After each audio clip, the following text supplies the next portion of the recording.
So today I'm going to be reviewing Arrow Season 7, Episode 2, The Longbow Hunters. I'm going to give my final thoughts on it in the end, so let's get into the review. I want to talk about the prison storyline first. It was really good. I loved how, the guys came over Oliver and said, like, hey, we want you to kill the annoying security guard that was in the last episode that was just being a complete moron to Oliver. So Oliver doesn't kill him. He does something really, really cool. And it's, honestly, the prison storyline was great. Now, in this episode, we meet the Longbow Hunters, who consist of Kodiak, Silencer, and Red Dart. Now, I think the best one of those by far is probably Silencer. I think she was just more interesting than Red Dart. I think Kodiak was probably the least interesting.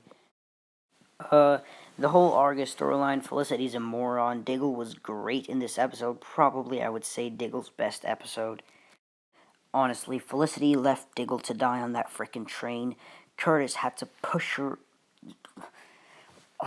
She is honestly a moron. I thought this season would redeem her, but no, she is still a frickin' bitch. I hate her. Diggle gives this speech also saying that there will never be Team Arrow back together again, and when Oliver gets out of prison, we know he won't be in prison more than 9 episodes. So yeah, he won't be in prison more than 9 episodes. We're not gonna have frickin' the rest of the season after the mid-season finale without a Team Arrow. That's just not gonna happen. So Team Arrow obviously will get back together. And there was a storyline with Dinah and Laurel, and I think that was great. That was probably the best storyline about the episode, other than the flash forwards, because the flash forwards were really, really good. But yeah, I really like that storyline, and it really seems like they are trying to make Black Siren like the Earth One Laurel, which I could not be happier about. I really hope that this season that Dinah will just keep being the police captain and not, becoming the Black Canary again. I think she should leave that to Laurel. And this episode is kind of them, becoming friends again, kind of. And I hope soon that Dinah passes on the mantle of the Black Canary to Laurel. So the storyline with William and Roy, first of all, the old Roy makeup looks really good. I didn't really talk much about it in my first episode review because we barely saw Roy in the first episode, but I really like it in this episode. And yeah, the old Roy makeup is really good, and William, the guy who plays grown-up William, is really good. And to be honest, I don't think we're ever going to see Kid William again because, he's a kid. He's got stuff to do, the actor, I mean. And he in the show, William was sent off to boarding school.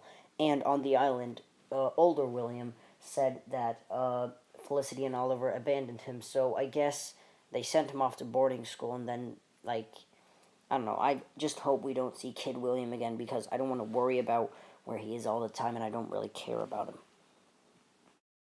And we find out that William is gay. I don't care if he's gay, just don't focus the whole season around that.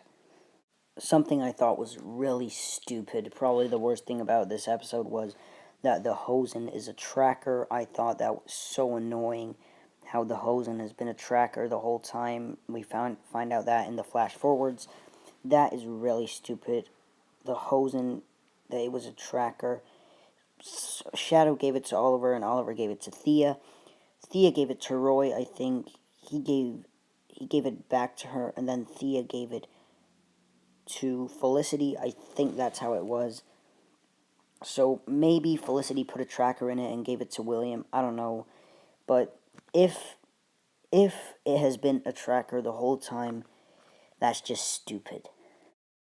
So I'm really enjoying this season so far. I think that far more than last year. I think this episode, out of 10, I'm probably gonna give it a 7 or 8. Probably 8. I think this episode was pretty good. So leave your thoughts in the comments, and I'll see you guys later. Bye.